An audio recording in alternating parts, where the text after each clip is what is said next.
बिहार गया, बंगाल गया, महाराष्ट्र गया, अब नंबर है यूपी का। और याद रखना, लिख लो अभी कलम निकाल करके, मेरी बात गलत हो तो थूक देना मेरे मुंह के ऊपर। जिस दिन आपकी मेहनत हो गई और यूपी में बीजेपी गई ना, उस दिन से दिल्ली की सरकार की गिरने की आप गिनती शुरू कर देना। इंशाअल्लाह जवाल पैदा हो जाएगा इनके अंदर। मैं नितिन गडकरी साहब के पास गया था, तो गडकरी साहब ने से मैंने कहा, साहब आपकी सरकार में मुसलमान बहुत तबाह बर्बाद हो रहा है। खुल के मैंने कहा उनसे, और मैं आपसे गुजारिश करने आया हूं कि आप नरेंद्र मोदी जी की जगह पर प्राइम मिनिस्टर बन जाएंगे ना, तो शायद थोड़ी सी कुछ हमें इस जुल्म ज्यादती में कमी हो जाए। तो उनका जवाब क्या था मालूम है? कि कुछ लोग तुम्हारी कौम में, कुछ मेरी कौम में गलत लोग हैं, और आज बिहार जो हम चुन कर आए हैं ना, तुम्हारी कौम की वजह से चुन कर आए हैं। ये उनका जवाब था। पूरा मुसलमान इस मुल्क का, जितनी मुसलमानों की आबादी है पूरी की पूरी एक साथ खड़ी हो जाए, सब वोट देने लग जाएं, तो भी 50 पार्लियामेंट की सीट चुनकर मुसलमान नहीं आ सकता। हिसाब बना के देख लो। लेकिन जिस दिन ये बीजेपी का सपना पूरा होगा कि एक पार्टी को खड़ा करके मुसलमानों को उधर जाने के लिए ऐलान करके पैसे देकर उनको फंसाया जाए, तो उसी दिन बीजेपी की 500 सीट आएगी, और फिर इस देश का संविधान बचेगा नहीं। इसलिए आपसे बातें कर रहा हूं। कभी इलेक्शन आ रहा है, बहुत लोग तैयार हो गए वोट बांटने के लिए, और क्या कह रहे हैं? अब की बार हम जाएंगे उत्तर प्रदेश की विधानसभा में, नारे तकबीर अल्लाह अकबर का नारा लगाएंगे। नौजवान लगे ताली बजा रहे हैं। होने दो ना, किस तरह पुलिस वाले अपने दोस्त नहीं है क्या? चलेंगे ना? नहीं, मैं समझा दूं जरा सा ना। हाँ, क्या कह रहा था मैं क्या बोल रहा था यार? समाजवादी ने 1800 करोड़ हाँ, दिया, समाजवादी ने। समझा आपने? ये हालत देश में आज है। कुछ लोग आकर के गलत फहमी पैदा करके वहां पर जो है ना बीजेपी को मजबूत कर, एक मौलाना कह रहे हैं कि अखिलेश यादव पहले ऐलान कर दे कि ये मुसलमान को बनाएंगे सीएम, तो हम उनको सपोर्ट करेंगे, क्योंकि समाजवादी पर मुसलमानों का बहुत बड़ा एहसान है। अगर कोई राजनीति समझता होगा तो अगर एक लफ्ज भी कोई बोल दे समाजवादी पार्टी के अखिलेश जी कि मैं अब की बार मुसलमान को एमएलए बनाऊंगा, अखिलेश जी की पार्टी जीरो हो जाएगी, यूपी में जीरो। समझ लीजिए, एक स्ट्रेटजी समझिए। ये जानबूझकर कहा जा रहा है। एक कोई आपके यहां कोई लड़की है ना, कहती पूरे देश को हरा कर देंगे। कैसे हराया? ये हरा कहलवाया जा रहा है कि पूरे देश को हरा कर देंगे। तो ये आरएसएस के लोग, ये बीजेपी के लोग एक एक घरों में जाकर कहते हैं कि देखो भाई, अगर तुमने थोड़ी सुस्ती किया, थोड़ा सा लापरवाही किया और इलेक्शन में वोट नहीं दिया, तुमने अलग अलग किसी को वोट दे दिया, तो ये देश जो है ना इस्लामिक मुल्क बन जाएगा, पूरा देश हरा हो जाएगा। इतना बोलना काफी है। मैं असेंबली में बैठता हूं, बीजेपी के लोग मेरे साथ बैठते हैं, वो कहते हैं कि एक भी सीट मुस्लिम पार्टी चुन करना है, एक भी सीट न चुन के चलेगा हमको। लेकिन हमारे दिए हुए भाषण को कर देते हैं ना, वो भाषण को लेकर हमारे वर्कर एक एक गांव में, एक एक घर में जाते हैं और अपने हिंदू भाइयों को होशियार कर देते हैं कि देख लो, इसका भाषण तुमने सुना ना, अगर तुम थोड़ी भी सुस्ती तुमने किया तो याद रखना ये देश मुसलमानों के हाथ में चला जाएगा, कोई जाने वाला नहीं है। और जरा हिसाब कर लो आप, पूरा मुसलमान इस मुल्क का, जितनी मुसलमानों की आबादी है पूरी की पूरी एक साथ खड़ी हो जाए, सब वोट देने लग जाएं, तो भी 50 पार्लियामेंट की सीट चुनकर मुसलमान नहीं आ सकता। हिसाब बना के देख लो।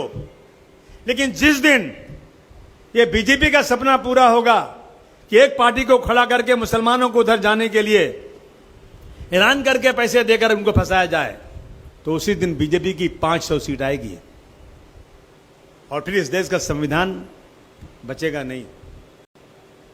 ये सोचने की जरूरत है।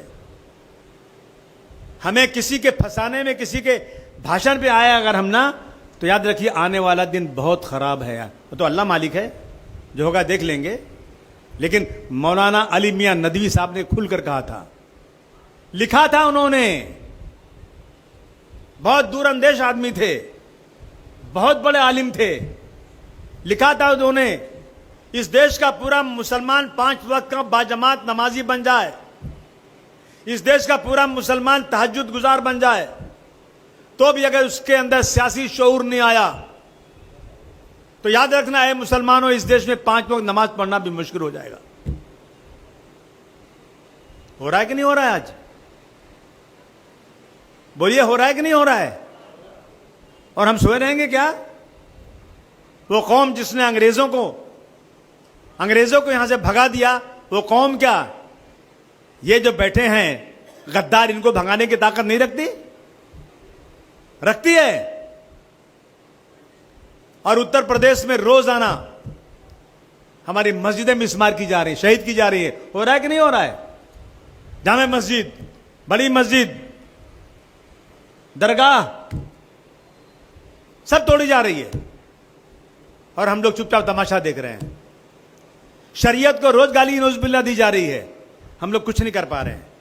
और जो लड़के खड़े होते हैं ना, गुस्से में मस्जिद शहीद होने पर पत्थर चला दिया ना, तो उन पे 307 अटेम्प्ट टू मर्डर का केस लगता है और 1-1 साल जेल में रहते हैं। कोई पुरसान हाल नहीं है। अब कानून बन रहा है कि आप अपने मजहब का प्रचार भी नहीं कर सकते।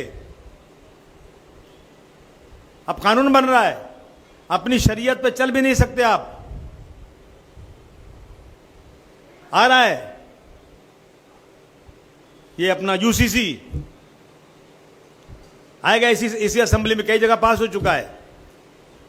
यानी हमारे लिए जमीन तंग की जा रही है। मैं आपसे इसीलिए कहना चाहता हूं दोस्तों, आप देख रहे हैं ना ये एसआईआर हो रहा, क्यों हो रहा है? किसी तरह से वोट बैंक इनका कम हो जाए। एनआरसी क्यों लाया गया? दिखाना है कि इस देश के अंदर वो लोग हैं जो यहां के रहने वाले नहीं हैं, इनके पास कागजात नहीं है। हमारे मुल्क में बहुत सारे हर जात बरादरी के ऐसे लोग हैं जिनके पास पुराने कागजात नहीं है, लेकिन अगर वो मुसलमान हैं तो उनको जो है यहां से निकाला जाएगा, और अगर गैर मुस्लिम हैं तो उनको दूसरे दरवाजे से यहां लिया जाएगा। यह कानून बन चुका है, कानून बन चुका है, खुलेआम बना है कानून ये। तो क्या हम सोते रहेंगे? मुझे आवाज से सुनना है, क्या हम सोते रहेंगे? मैं आप तमाम लोगों से, देखिए चला गया अपने हाथ से, बिहार चला गया। मैं कसम खा के आपको बोलता हूं, मैं नितिन गडकरी साहब के पास गया था। आजमगढ़ के कुछ बच्चे नागपुर में नितिन गडकरी साहब के पास नौकरी करते हैं, काम करते हैं। तो कहा, आसिम भाई आप आए हैं ना, जरा मिलिए ना गडकरी साहब से। तो मेरी उनसे पहचान थी, मैं गया मिलने। तो गडकरी साहब ने से मैंने कहा, सब आपकी सरकार में मुसलमान बहुत तबाह बर्बाद हो रहा है। खुल के मैंने कहा उनसे, और मैं आपसे गुजारिश करने आया हूं कि आप नरेंद्र मोदी जी की जगह पर प्राइम मिनिस्टर बन जाएंगे ना, तो शायद थोड़ी सी कुछ हमें इस जुल्म ज्यादती में कमी हो जाए। तो उनका जवाब क्या था मालूम है? कि कुछ लोग तुम्हारी कौम में, कुछ मेरी कौम में गलत लोग हैं, और आज बिहार जो हम चुन कर आए हैं ना, तुम्हारी कौम की वजह से चुनकर आए हैं। ये उनका जवाब था। वो मानते हैं इस बात को, हम बिहार कैसे चुनकर आए। मेरे 10 किलो दूध में 2 कतरा लेमू डालना है, इनको हरा देंगे, पैसा मिल जाएगा। एक सीट पे 25 लाख 50 लाख। और कोई कहे ना कि मैं कसम खाता हूं ना, तो मैं उस पैदा करने वाले की कसम खाता हूं। मेरे पास आप जब बोलेंगे गवाह लाके खड़ा कर दूंगा कि पैसा अपने अपने हाथ से लेकर दिया। उसके होटल की बिल बीजेपी की आई, उसका इलेक्शन लड़ने का पैसा पूरा आया, और उस शख्स ने अपने हाथ से दिया। वो आज भी गवाही देने को तैयार है। कितनी बात बोलेंगे? क्या बोलेंगे? हम किसी का नाम नहीं लेना चाहते हैं, लेकिन कौम में गद्दार हैं। आप बताइए, जो वाकया हुआ था कश्मीर में, जो 26-27 लोग मारे गए थे और धर्म पूछ के मारा गया, ऐसा कहा गया था। उसके बाद मेरे प्राइम मिनिस्टर ने हमारे हिंदुस्तान से बहुत सारे लोगों को भेजा था कि जाओ सरकार की नीतियां दूसरे मुल्कों को बता कर आओ कि सरकार ने अच्छा काम किया था, गलत काम नहीं किया था। ये बात है, सुना कि नहीं सुना आप लोगों ने? बोलिए। तो कौन गया था उसमें? उसमें जाने वाला एक मुसलमान लीडर था कि नहीं था? वो क्या कहने गया था? वो क्या कहने गया था? नहीं, हिंदुस्तान में मुसलमानों के साथ इस सरकार में बहुत ज्यादती हो रही है, ये कहने जाता तो क्या भेजा जाता? वो कहने गया था कि हिंदुस्तान की सरकार ने इसमें बहुत अच्छा काम किया। सोचिए अब इस बारे में आप। मेरा आखिर में आपसे यही कहना है दोस्तों, एक ही बात कहना है। बिहार गया, बंगाल गया, महाराष्ट्र गया, अब नंबर है यूपी का। और यूपी में हालात बहुत अच्छे हैं। अगर आप सब लोगों ने तय कर लिया, तमाम हिंदू और मुसलमानों ने तय कर लिया कि अब की बार बीजेपी के खिलाफ हम एक एक वोट दिलाएंगे, तो इंशाअल्लाह बीजेपी का खात्मा यूपी से होगा। और याद रखना, लिख लो अभी कलम निकाल करके, मेरी बात गलत हो तो थूक देना मेरे मुंह के ऊपर। जिस दिन आपकी मेहनत हो गई और यूपी में बीजेपी गई ना, उस दिन से दिल्ली की सरकार की गिरने की आप गिनती शुरू कर देना। इंशाअल्लाह जवाल पैदा हो जाएगा इनके अंदर। हर शख्स का काम है। अगर आत्मा नाम की कोई चीज होगी, गांधी जी की आत्मा, अगर आत्मा नाम की कोई चीज होगी, डॉक्टर भीमराव की आत्मा आज खून के आंसू रोती होगी। जिस देश के लिए मैंने ऐसा संविधान बनाया, आज जो है कुछ जाहिल लोग आकर के, बगैर पढ़े लिखे लोग आकर के मेरे संविधान को खत्म करके इस देश में सांप्रदायिकता ला रहे हैं। इसलिए मैं आपसे गुजारिश करता हूं, सब लोग पूरी ताकत से वोट दो और अपने हिंदू भाइयों के साथ अच्छे ताल्लुकात बनाओ। बहुत जरूरी है ये। मैं जाऊंगा एक एक घरों में, जाऊंगा एक एक गांव में, बुलाऊंगा लोगों को, समझाऊंगा कि शायद कि तेरे दिल में उतर जाए मेरी बात।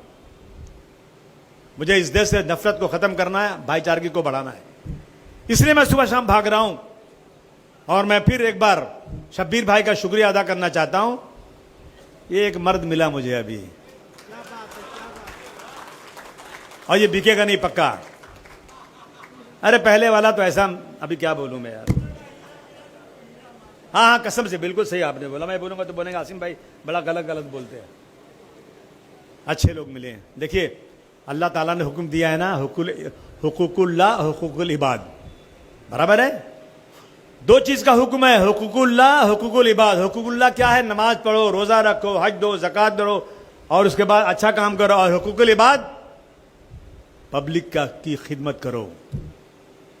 हम दोनों करेंगे इंशाअल्लाह।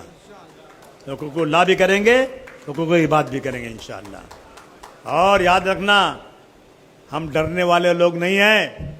जो कौम जीने से ज्यादा मरने को तरजीह देती है, उसे तुम डरा नहीं सकते। देखिए, ये सारी चीजें, मस्जिद में अजान होगी कि नहीं होगी, इस मुल्क में लाउड स्पीकर चलेगा कि नहीं चलेगा, इस मुल्क में शरीयत पर चल सकते हैं नहीं चल सकते हैं, ये सारी चीजें कोई तंजीम बनाकर तय नहीं करती हैं। ये सारी चीजें असेंबली और पार्लियामेंट में तय होती हैं। ये सारी चीजें असेंबली पार्लियामेंट में तय होती हैं। मैं गुजारिश करूंगा, मेरे तमाम वो लोग जो पढ़े लिखे एलीट सेक्शन है, उनसे कहूंगा कि खुदा के वास्ते ये कभी मत कहो कि हमें राजनीति से नफरत है। नफरत है तो आ जाओ, गंदे को निकालो, सामने आओ। लेकिन अगर इस मुल्क में भाईचारगी बढ़ाना है, आपस में मेल मोहब्बत रखना है, अपने पर्सनल लॉ को बचाना है, तो आपको राजनीति में ताकत बनानी पड़ेगी, वरना इसके अलावा और कोई दूसरा रास्ता नहीं है। यही कहना था मुझे आप लोगों से।